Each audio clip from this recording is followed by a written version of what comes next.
German Doner Kebab wishes you Ramadan Kareem. Enjoy your doner after dusk with us and choose from the original Doner Kebab, the KCAL, the Doner Crunch Burger, or perhaps the Boss Box and so much more. You can find your nearest GDK at GermanDonerKebab.com or bring the Ramadan experience to your doorstep by signing up for your Ramadan pack at RamadanTentProject.com.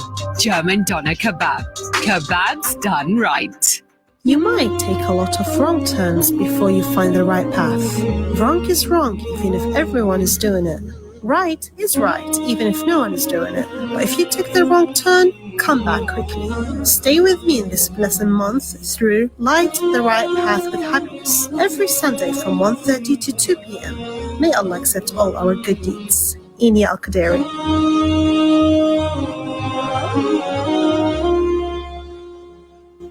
At Ramadan FM, we're dedicated to bringing you non-stop spiritual boosters, and this year we're giving you even more ways to listen live. We're launching our brand new YouTube channel where you'll be able to watch all your favorite presenters and shows in real time. You can even watch from your smart TV. So head over to our YouTube channel, Ramadan FM, and click the subscribe button so you never miss a thing.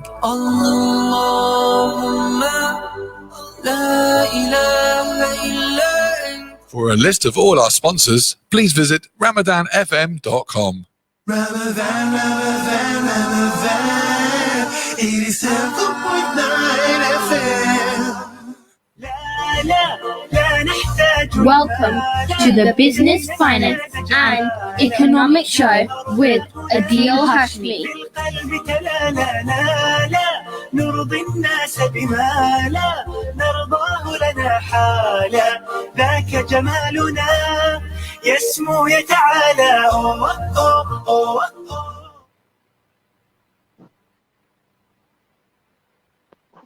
أعوذ بالله من الشيطان الرجيم بسم الله الرحمن الرحيم رب اشرح لي صدري ويسر لي أمري واحلل عقدة من لساني يفقهوا قولي اللهم صل على محمد وعلى آل محمد كما صليت على إبراهيم وعلى آل إبراهيم إنك حميد مجيد اللهم بارك على محمد وعلى آل محمد كما باركت على إبراهيم وعلى آل إبراهيم إنك حميد مجيد Assalamu alaikum wa rahmatullahi wa barakatuhu. Ramadan Kareem to you all, and welcome to Ramadan FM on 87.9 FM. You can also listen to us on www.ramadanfm.com and from our Facebook page at Ramadan FM. My name is Adil Hashmi, and this is Business, Finance and Economic Show live from Milton Keynes. As a quick introduction, let me tell you a bit about myself and the format of the show. I'm a fellow member of Chartered Certified Accountant, FCCA, with Masters in Accounting and Financial Management. I've been working in commercial industry as a finance professional for over 10 years now. I'm very excited to be part of this show, and the team has worked extremely hard to launch this radio station during these difficult times. Thank you to all of the team who are involved in making Ramadan FM to go live this year. Allah has once again given me and you the opportunity to be here and experience this month of Ramadan. This month is a gift from Allah to the mankind, and we should use this gift to reignite our deen, our taqwa, and seek forgiveness from Allah. Allahumma innaka afuwan tuhibbul afwa fa'fu anni. Oh Allah, you are most forgiving and you have forgiveness. You love forgiveness. Please forgive me. The format of the show is pretty simple. We will shortly be joined by newscasters Manha and Sarina, who will cover business updates around the world. I will then discuss one or two topics every week, depending on the time on hand. Every week, we will then be joined by a young person to read us a story. We will analyze a story and draw meaningful conclusions. The aim of the show is to inform the wider audience and involve our young ones. You can still get involved and connect through our Facebook page, which is at ramadanfm.com. Feel free to ask questions on the page, share your knowledge or comment. Today, I'm going to cover two topics mainly. And if the time permits, I will try to complete those topics. If not, then I'll take these topics to next week as well. So the first topic that I'm gonna try and cover is the state of the UK economy. And the second one is going to be the importance of zakat and sadaqah in Islam. They're very important topics. We get bombarded with a lot of information about the UK economy for the last year or so. And especially in this month, a lot of people do charities, so zakat and sadaqah, and how does it impact on your finances?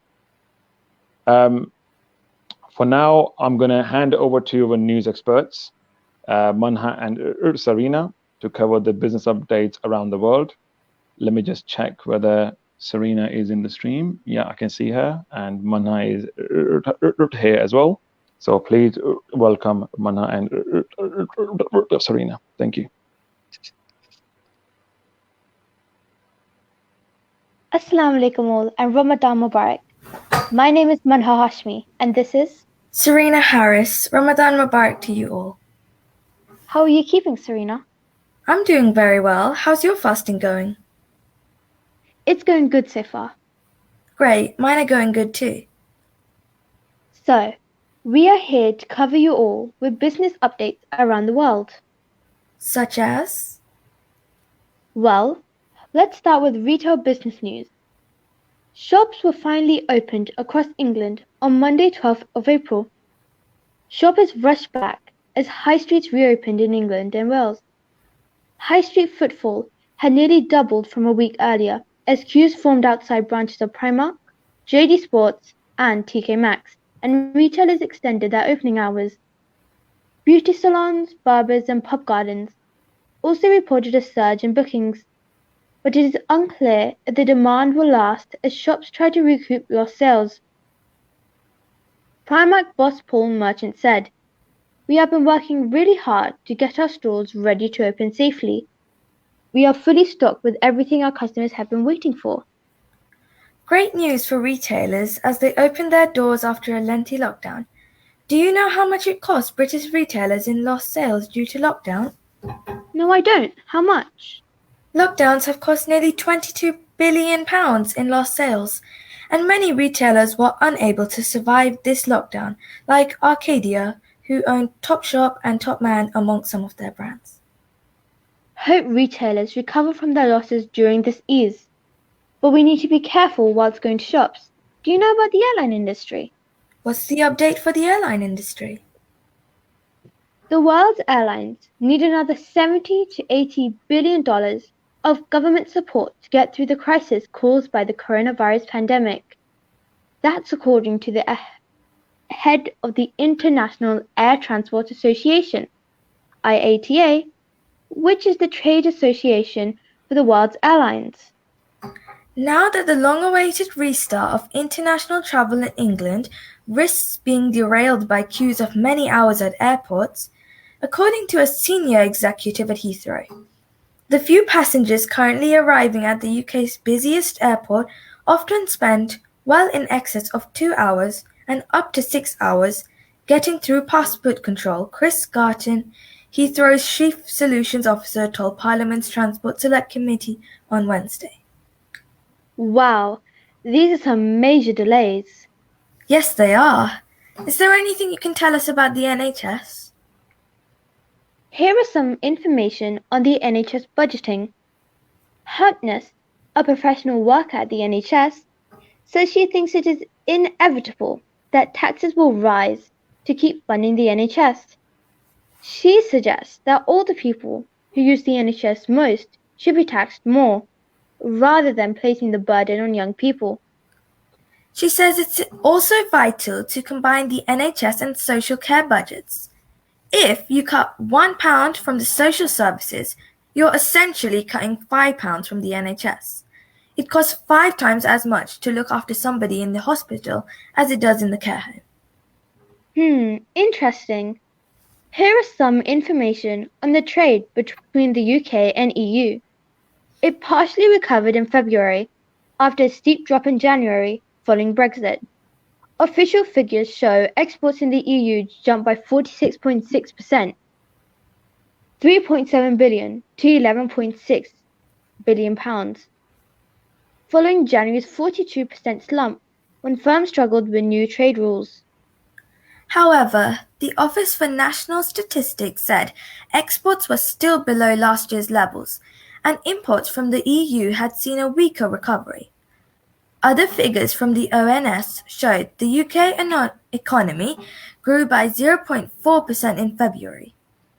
The UK statistics body said the economy was still 7.8% smaller than a year earlier, before the impact of the pandemic. In other news, the head of the World Bank has warned world leaders against setting a global minimum tax rate for companies that is too high. In an interview with the BBC, David Malpass said he did not want to see new rules that would hinder poor countries' ability to attract investment. In terms of Bitcoin, mining in China is so carbon intensive that it could threaten the country's emissions reduction targets, according to new research. China wants its emissions to peak in 2030 and has plans to be carbon neutral by 2060. The cryptocurrency's carbon footprint is as large as one of China's 10 largest cities, the study found. China accounts for more than 75% of Bitcoin mining around the world, researchers said. The study was written by academics from the University of the Chinese Academy of Sciences, Tsinghua University, Cornell University, and the University of Surrey. It was published by the peer-reviewed journal Nature Communications.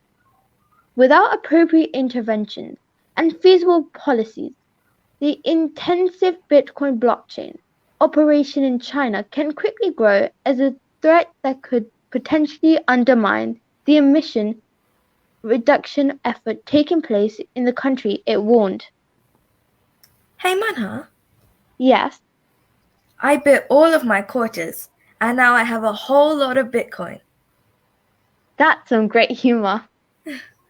Anyway, the 21% global minimum rate called for by US Treasury Secretary Janet Yellen strikes me as high, he added. Officials said on Wednesday they hope to reach a global tax deal by mid-year. Ms. Yellen has said a global minimum tax on companies is necessary to stop a 30-year race to the bottom, which has seen countries slash rates on companies in an effort to woo business investments. She is in favor of having all countries agree to a minimum tax rate of 21%. Meanwhile, the US, under President Joe Biden, is seeking to increase its corporate tax rate to 28%. To US lawmakers, Ms. Yellen has made the case that establishing a global minimum tax would allow the US to remain competitive despite that increase. The UK is also looking to raise taxes on corporations from 19% up to 25% in 2023, in what would be the first increase since the 1970s. And that was a little context about tax. And here to conclude, we will be going through some currencies. For every £1 sterling, there are 1.38 US dollars, 150.49 Japanese yen, 1.15 euros, 1.73 Canadian dollars, 212.12 Pakistani rupees, 5.08 UAE dirhams, and 1.27 Swiss franc. Thank you for listening today. I hope you all enjoyed it. Once again, Ramadan Mubarak, and we will see you next week, inshallah. Also, please have a look at Royal Girl DIY videos. We will put the link in the chat. Allah Hafiz. Thank you both. Very informative business update there. And speak to you guys next week, inshallah.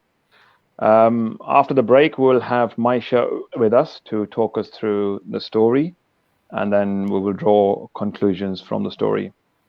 For now, for the next 10 minutes or so that we have before the break, I'm going to try and cover the UK economy and how is performing in this time of depression. I'm just going to check the stream and make sure everything is okay on the stream. Good. Okay. So to understand the UK economy, we have to compare and contrast it to other times of depressions. In recent times, we have seen depressions of 2008. Those of you who were there, they remember that depression, the market crash, the mortgage market crash as well. And the recent times, that's last year, 2020 to 2021, because of the COVID pandemic.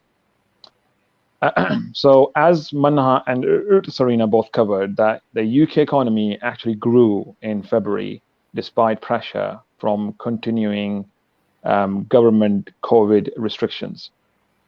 And business adapted to lockdown. On the top of this, you would have, if you remember, we did Brexit. So there was double pressure on the UK economy, where there was and EU exports staged a partial recovery. So not only last year we had COVID restrictions, we were also working on the Brexit policies. So lots of confusion for the businesses. There's a UK body called Office of National Stats. They've said that gross domestic product, which is GDP, has actually gone up by 0.4% in Feb from month earlier, as economy showed some signs of improvement after a revised drop of 2.2% in Jan. You guys must be shelled at home with lots of depression, downturn, inflation, and job loss information. While some of it is actually true, this does not give you the overall story and does not certainly give you the overall picture. The stats that I'm giving you so far, I've given you so far, as you can imagine, I've only talked about the UK economy has gone up as compared to a decline.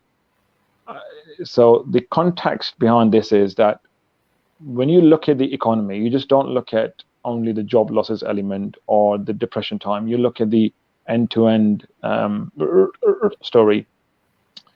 So despite the toughest lockdown measures since the first wave of COVID remaining in place, retailers in the UK recorded a pickup in sales, while growth in car production fueled a rise in manufacturing activity after a poor Jan, and construction grew strongly.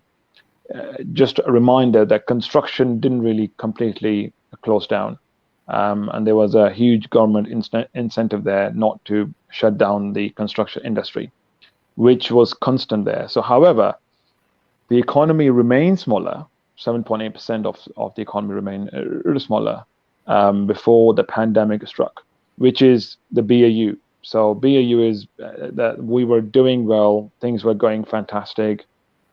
After 2008, market came back. So it's unfair to compare it to 2019 or 18 or even 17.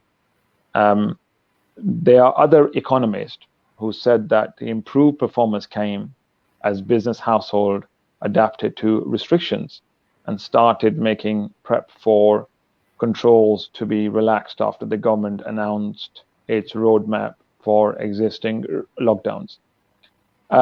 Now let us compare the two lockdowns, one in 2008 and the other one in 2020. According to the ONS, productivity, which is the labor productivity, multi-factor productivity, and public service level productivity, decline in the first half of the 2020. And that's largely as a result of government restrictions to limit the spread of the COVID, as we all know. Output per hour, which is one of the measures that gets used, and the multi-factor productivity, MFP we call it, is declined in the first half of the year as a result of gross value added falling more than hours worked during the first lockdown. With businesses having to adapt to the new situations, both increased though in Q3, which is the July to September period of 2020, as restrictions were eased, largely because of shifting distribution of industries that continue to operate. We have seen that the rise of e-commerce, we have seen the rise of delivery operations. So whilst there are industries who took a huge impact, other industries gained a lot out of this. They grew rapidly. And e-commerce is one of the fine examples of where the industry went to. It became a huge success story of 2020. With the reintroduction of then restrictions on economy activity in Q4, which is October to December in the UK last year, output per hour declined again as gross value added recovered at a slower rate than the hours worked. And this is again as a result of the shifts in economic activity between the industries. So as I said, one industry, you have an output drop, other industry, you have an output increase. And some industry are not as demanding of hours than others. So you may have a manufacturing industry where the hours are required, huge labor hours are required, as compared to a tech industry where you don't need high value of hours, you need expert value of hours. So these stats, when you look at these stats, you almost compare last year in 2008 to this year, and you start thinking that the productivity has dropped. It's just a shift of the industries. These changes contrast with the long and slow fall and recovery experience following the economic downturn in 2008. The fall in public service productivity was much more severe in 2008. PSP, we call it public service productivity, fell by 0.5% during the economic downturn, whereas in 2020, the initial estimate was something like 15.4, but it didn't really drop by that much. So this is because of changes in the composition of public services as well to combat the effects of coronavirus.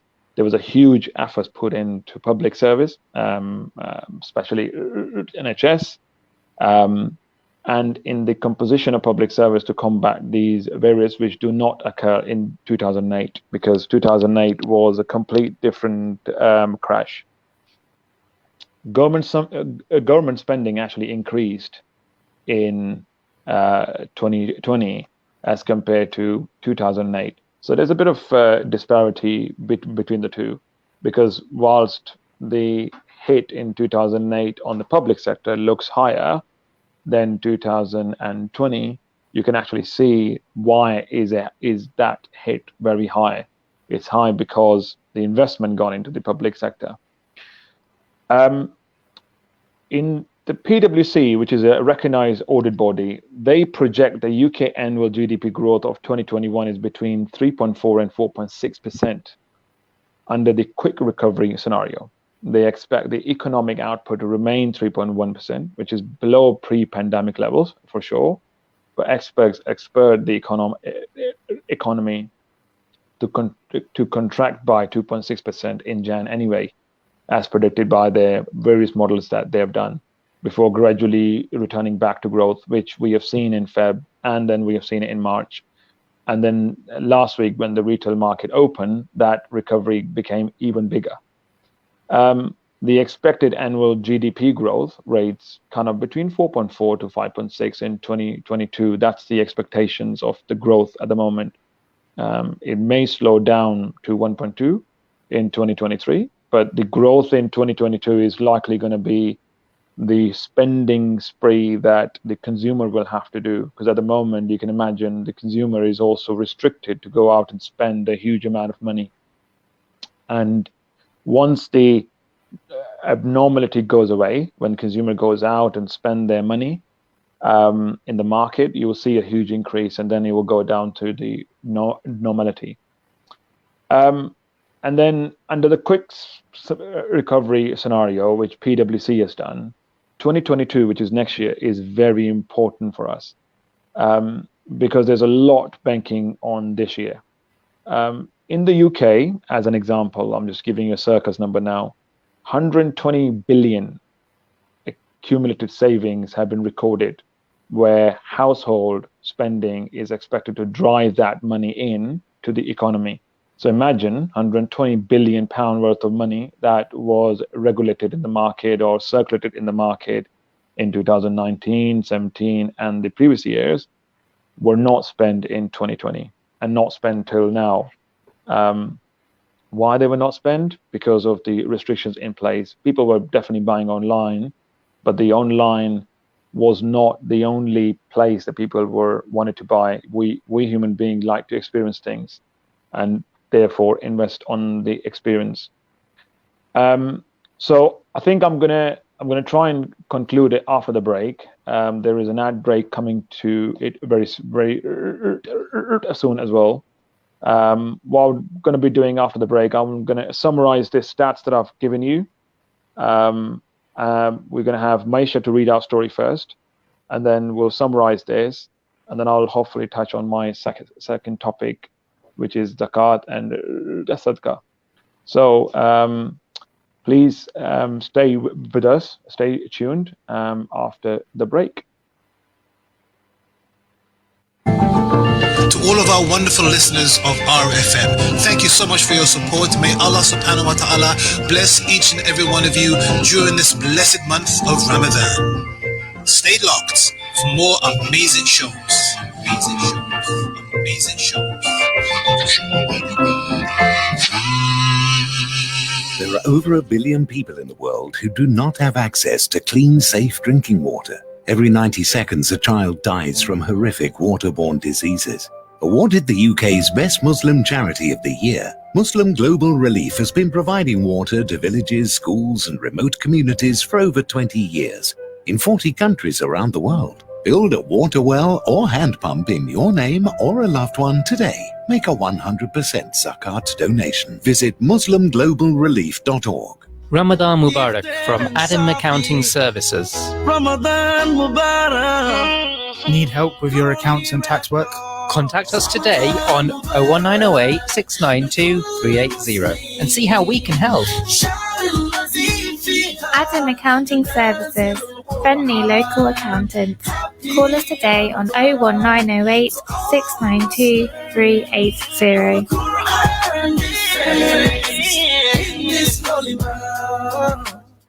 Families Relief are working on a special Ramadan program that needs your help and support. Whether you would like to donate zakat, sadaqah, fidya or fitrana, your Ramadan donations will help us distribute food and clean water to impoverished families in needy countries like Pakistan, Yemen, Syria, Palestine and Africa. Help us to help them survive this Ramadan. Donate now on 0114 365 4454 or go online to familiesrelief.org.uk. Together we can save lives. Allah has bestowed us with another Ramadan. Its days are the perfect time to help the suffering Ummah with our supplications and our charitable giving. Make the difference with UK charity Ummah Welfare Trust by supporting its emergency, development and Ramadan programs. We are part of the Ummah, and the Ummah is a part of us. So be generous and donate for our brothers and sisters this Ramadan. Assalamu alaikum. This is Abdul Rais. I've been presenting the health show on Ramadan FM since 2009 during the holy month of Ramadan. I shall be presenting the health show once again this year, inshallah, every Saturday between 6 and 7 p.m. Please join me for the health show this year once again and listen to the experts talk about various health issues every week. So that's the Health Show with Abdul Rais every Saturday, 6 to 7 p.m. Venture into the world of Islamic literature and writing with our new show, Ramadan Reading Retreat. Aisha, Rumaisa and Sharza will bring to the airwaves all things bookish, from e-readers to the dog-eating debate. Join us as we discuss topics such as our Ramadan reads, modern Muslim publishing, transformational books, and reading in the modern age. Everyone is welcome to our retreat, every Saturday at 3 p.m. For a list of all our sponsors, please visit ramadanfm.com. Ramadan, Ramadan, Ramadan, 87.9 FM. Welcome to the Business, Finance and Economic Show with Adil Hashmi. نرضي الناس بما لا نرضاه لنا حالا ذاك جمالنا يسمو يتعالى. Welcome back to the show. As I said before the break, I now have Maisha with me, who's going to read a story to us, and then we will analyze the story a bit after once she's gone through the story. Here you go, Maisha. Thank you, Baba. Assalamu alaikum. My name is Maisha Adil Hashmi. Today, I'm going to read a story about the treasure house. A long time ago, in the land of Egypt, there lived a tribe known as the children of Israel. Among them, there was a man called Karun or Korah. Allah made Karun very rich. Karun had a huge treasure house full of gold and precious stones. The keys of the treasure house were huge and heavy. Many strong men were needed to pick them up and put them in the lock. At that time, a king called Pharaoh ruled Egypt. He was a very cruel king. He hated the children of Israel.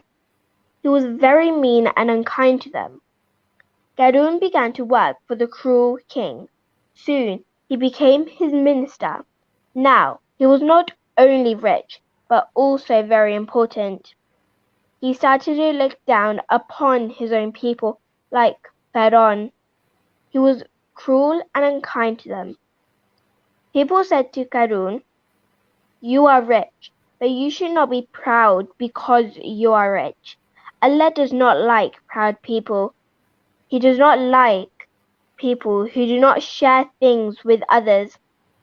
Karun said, "I am clever and I am intelligent. That's why I am rich." He did not fear Allah. He showed off his fine clothes, his jewels, and his palace. Some people were impressed with Karun. They said, "Karun is very lucky. We wish we were as rich as him." But people who loved Allah said, "Allah knows best. He knows what is best for us. And in the end, it is the prizes Allah gives us that are the best." Then a terrible thing happened. The earth opened up and swallowed Karun. It swallowed Karun and his riches and his treasure house together with its huge keys. Seeing Karun's terrible end, people said, "Allah gives much to whom he wants, and he gives little to whom he pleases. Everything comes from Allah. We were wicked.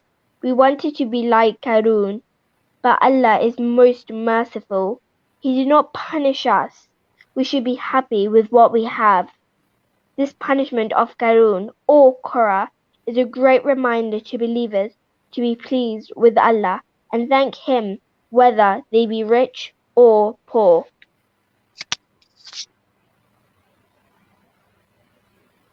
Thank you, Maisha. Thank you a lot. MashaAllah, a great story. And a reminder for us all that any benefits bestowed upon us by Allah only belongs to Allah. We should be thankful to Ar-Rahman for what He's granted us, whether it is money, wealth, health, life, etc. My aim was to then kickstart the zakat and sadaqah after this because it's linked to the story. But let me conclude about the UK economy in the next couple of minutes, and then I would like to touch on the topic of zakat.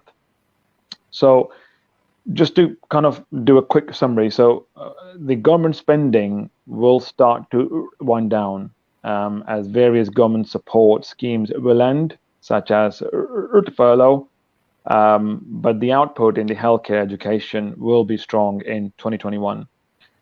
Business investment will still be cautious in this year due to continued uncertainty about the Brexit, about various deals happening across the world, and the weak balance sheets over the past year or so. We also anticipate a sluggish growth in the UK-EU trading in the short term, as businesses take their time to adapt to this new trading environment. But as a resumption of the economic activity and spending across the world will boost the trade once the uncertainty goes away. We know that businesses and even the stock market reacts to uncertain scenarios because people who are investing or people who are doing business, if they do not have clarity on where, how are they going to maneuver their trade routes or what documentation do they need, they tend to be in more defensive in terms as compared to being more offensive and investment point of view. However, there is still significant uncertainty over the pace and path of recovery, I must say, including the spread of the vaccine rollout, removal of this uncertainty. There are key risks, include the duration of the current lockdown and the ease of the lockdown that we are seeing across the globe. And obviously the key in this is the trade agreements between the EU and the UK, and the trade agreements between the US and the UK, because these are going to be the biggest trading partners going forward. EU is already our trading partner, which is quite large, and we had a history. This break of marriage has allowed us to took a break out of this and reassess ourselves. So we are hopeful, and a lot of economics are hopeful as well, that once we come out of this, we will reignite this trading. So overall, UK economy has performed far better in this recession than in 2008, which is the nearest recession that we have experienced. The growth is on path. We just got to be hopeful and show positivity toward the growth. Whilst I appreciate a lot of people may have lost their jobs, and it's sad to see that happening, industries are shifting. So whenever industries shift, they move from A to B, tech goes up or telecom goes up or logistics increases, other industries may suffer. This is a common trend we have seen in years and years and years, where one industry could take a hit of a situation while other take a benefit. Is nothing to be afraid of. I think what we as skilled individuals need to do is to reassess our skills and understand whether that's something now is required in the market, and make sure that we always keep ourselves up to date. So a lot of positives are out there in this time of dire confusion and the bombardment of the news that the world economy is collapsed and this is the end of the world. It's certainly not the case. And there is a lot of predictions from a lot of experts from PwC, Office of National Stats, and a lot of other organizations who are predicting strong growth. So that was my quick summary of the UK economy. If you want to know more about the stats, please visit the ons.gov.uk. It's a website, government website. All information is there. You can have a look at it, economic charts, etc., to understand yourself if you wish to do so. Or you can go into one of the PwC websites and they have an economic insight, because these are the bodies whose job is to sit down and analyze these informations. I think what I'm going to do is I'm going to start the topic of the zakat, but I think it will be not be justice to the topic itself in the 15 minutes or so. So I'll give you whatever I've got in the next 10-15 minutes, and then we'll take it to next week as well, because it's a very important topic in the world of Islam. Today, this is an extensive topic, and my aim is basically to make sure that we remind ourselves about the zakat and sadaqah and the importance of the zakat and sadaqah and its obligations as well. So I'll make a start then, and hopefully if I finish it, fantastic. If not, then I'll cover it next week as well. So zakat is an important form of religious mandated charity under Islam. It is the third pillar of Islam. The giving of zakat is important for Muslims, as this leads to purification of their wealth from all sins. The role of zakat is an instrument of social justice and poverty eradication in the society. Each Muslim calculates his or her zakat individually based on what payment they've made in this year, and it's 2.5% of one's capital after the needs of family has been met. The actual calculation are available online. There are organizations who can help you work out these zakat calc. One can donate additional amount as an act of voluntary charity, but zakat itself is a fundamental to every Muslim who can meet its obligation. I'll talk you through who is obligatory is it to pay zakat. Zakat is the Islamic contribution to the social justice. As I said, those who have to give charity to share the benefits of their prosperity to those who have fallen short. This is Islamic approach, and the intent is to remove the greed and envy and to purify one's soul based on the good intention. This is the institution of zakat in Islam. The institution serves to uphold the light of Islam, as Allah says, whatever is paid as zakat for the sake of Allah shall be rewarded in many folds. A core part of Muslim faith is giving charity and supporting those who in need, who are less fortunate. So both zakat and sadaqah are based on helping others, basically. Although there are key differences between them, zakat is one of the 5 pillars of Islam and is obligatory upon Muslims whose wealth is held above the nisab. Sadaqah, on the other hand, is not obligatory. It is simply a kind of gesture made with an intention of helping others in the name of Allah. So a quick understanding of what exactly is zakat. Allah says in Quran, chapter 2, verse 110, and establish prayer and give zakat, and whatever good you put forward for yourselves, you will find it with Allah. One of the 5 pillars of Islam, and officially meaning that which purifies.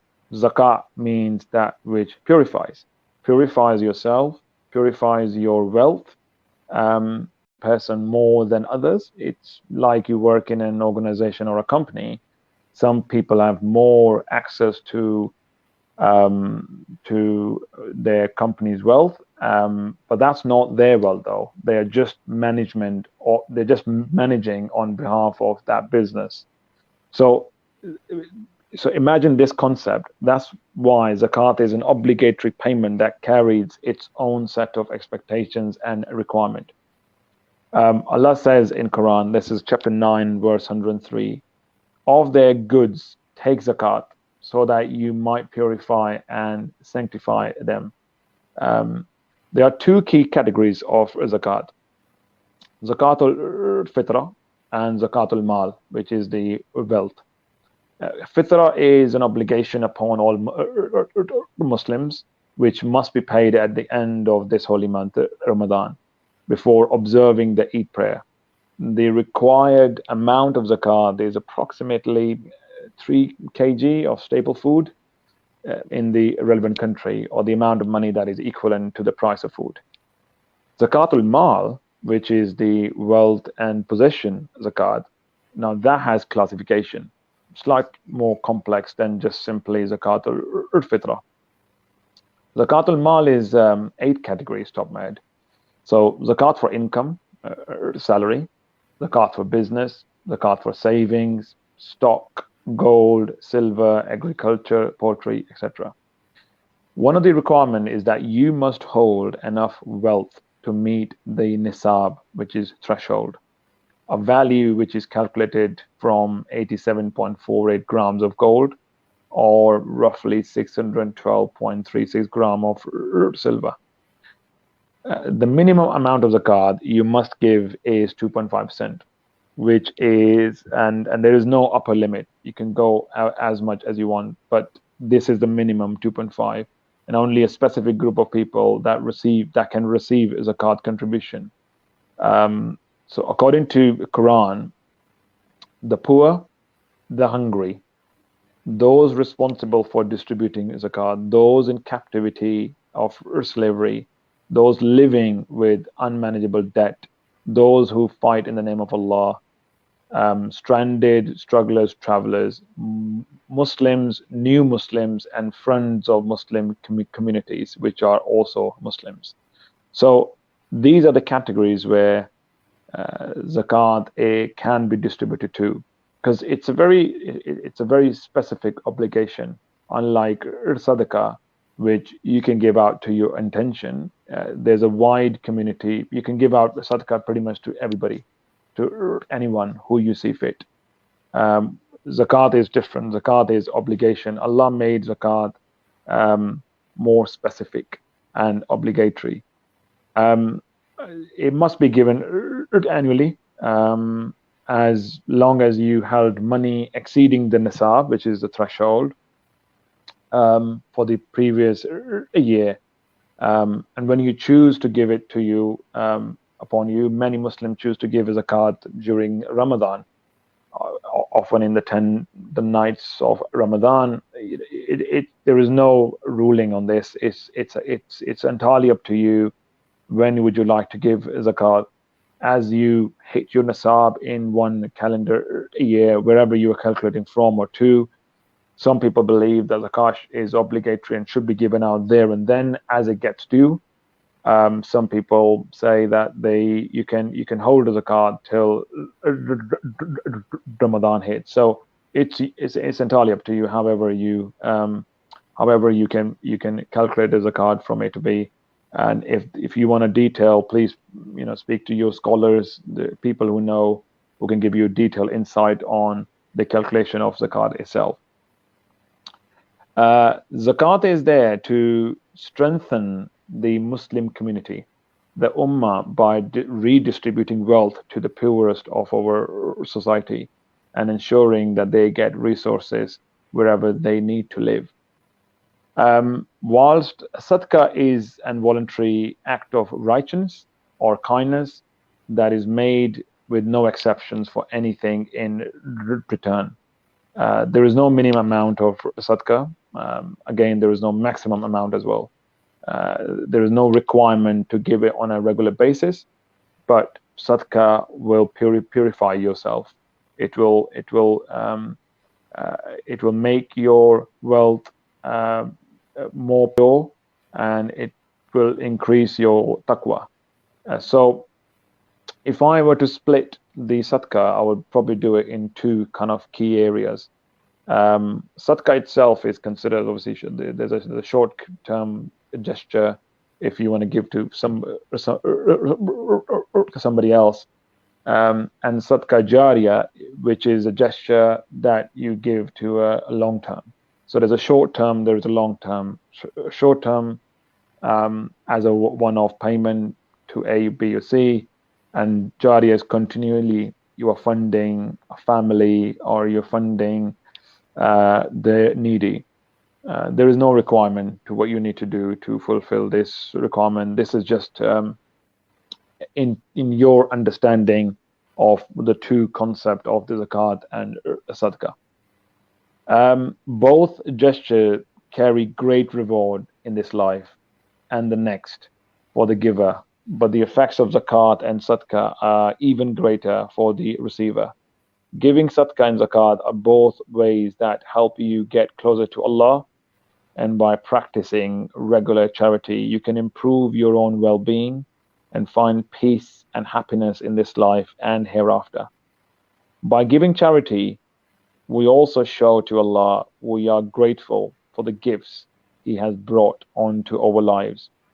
And obviously following the way of our Nabi sallallahu alaihi wasallam, Prophet Muhammad is the best example of regular giving charity, and would often give to those who had nothing of their own when he himself was hungry. By making regular sadaqah, you are following in the footsteps of Prophet sallallahu alaihi wasallam, and then setting good example in life of your own children when they see you. So it is very important for you to keep continually giving zakat and sadaqah, but in your mind you need to be clear of the differences between the two. In the interest of time, I'm just going to conclude this session with what does it bring to the overall world by giving zakat and sadaqah. The Islamic social order is based on principles of equality, justice, brotherhood, and the concept of freedom and responsibility. Muslims must accompany the observance of his or her salat with the payment of zakat, being an important component of Islam as established by Quran. Additionally, financial reports should enable Muslims to determine zakat liability, ultimately achieving social economic justice. Given this and the emphasis on the full disclosure, it is suggested that the current value balance sheet should be included as a part of reporting requirements of the firms within the Islamic economy. So overall, zakat is a fundamental obligation in Islam as long as you hit the nisab or the threshold. Sadaqah and zakat both increases your taqwa. And what better month have we got than Ramadan to engage in sadaqah and zakat, where our deeds are multiplied over and over again. So I encourage you all to engage in this zakat and sadaqah.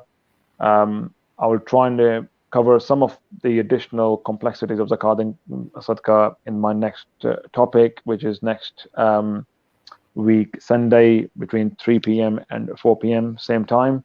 And I'll also bring additional topic on the discussion panel as well. This concludes the session. Thank you for all listening to it. Fi amanullah. Assalamu alaikum wa rahmatullahi wa barakatuh.